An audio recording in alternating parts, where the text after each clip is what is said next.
नमस्कार, आप देख रहे हैं दस्तक दर्पण न्यूज और मैं हूं आपके साथ श्वेता।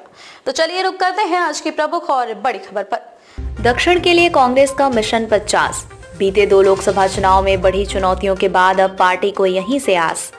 दक्षिण के 5 राज्यों तेलंगाना, केरल, तमिलनाडु, पुडुचेरी और कर्नाटक में लोकसभा चुनाव की लड़ाई 2024 में इसलिए भी बेहद दिलचस्प है कि जहां क्षेत्रीय पार्टियां अपना आधार कायम रखने के लिए प्रतिबद्ध हैं, वहीं दोनों प्रमुख राष्ट्रीय दल भाजपा और कांग्रेस के बीच भी दक्षिण का बाजीगर बनने की जबरदस्त होड़ है।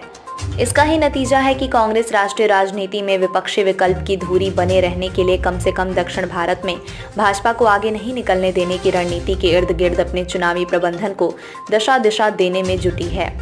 चुनावी प्रबंधन की अपनी इस अंदरूनी रणनीति के तहत कांग्रेस ने दक्षिण के उक्त 5 राज्यों में मिशन 50 का लक्ष्य निर्धारित कर रखा है। यानी पार्टी दक्षिण भारत से लोकसभा की कम से कम 50 सीटें जीतने की उम्मीद कर रही है। चुनावी प्रबंधन की अपनी इस अंदरूनी रणनीति के तहत कांग्रेस ने दक्षिण के उक्त 5 राज्यों में मिशन 50 का लक्ष्य निर्धारित कर रखा है। यानी पार्टी दक्षिण भारत से लोकसभा की कम से कम 50 सीटें जीतने की उम्मीद कर रही है। पार्टी की सियासत के साथ साथ विपक्षी गठबंधन INDIA के भविष्य की संभावनाओं को जीवंत रखने के लिए दक्षिणी राज्यों के चुनाव कांग्रेस के लिए बेहद महत्वपूर्ण हैं। दक्षिण में कांग्रेस के अपने मिशन 50 के बड़े लक्ष्य की वजह ये भी है कि पिछले 2014 और 2019 के लोकसभा चुनाव में पार्टी के बेहद खराब दौर में दक्षिण के राज्यों ने ही उसे राजनीतिक सहारा दिया है। सूत्रों के अनुसार पार्टी के चुनावी रणनीतिकार सुनील कानूगोलू की टीम इस मिशन को लेकर जमीनी स्तर पर गंभीरता से काम कर रही है और केरल, तेलंगाना, कर्नाटक और तमिलनाडु इन 4 राज्यों में कांग्रेस के बेहतर प्रदर्शन से लक्ष्य हासिल करने की रणनीति बनी है।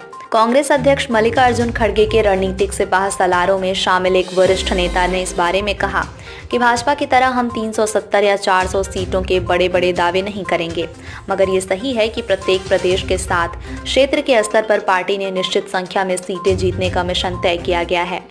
संभावनाओं वाली इन सभी सीटों पर पार्टी पूरी ताकत झोंकने में कोई कसर नहीं रखेगी।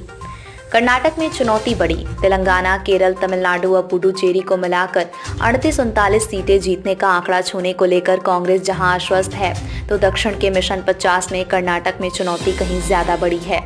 1 साल पहले विधानसभा चुनाव में बड़ी जीत हासिल करने के बाद लोकसभा चुनाव में कांग्रेस के लिए इस प्रदर्शन के आसपास टिके रहना कठिन बताया जा रहा है। इसका अंदाजा इससे भी लगाया जा सकता है कि राज्य की 28 लोकसभा सीटों में पार्टी अंदरूनी तौर पर 12-13 सीटों के अलावा ज्यादा संभावनाएं नहीं देख रही।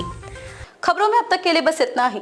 फिर होगी आपसे मुलाकात ऐसी ही किसी बड़ी और खास खबर के साथ। तब तक के लिए नमस्कार और देखते रहिए दस्तक दर्पण न्यूज।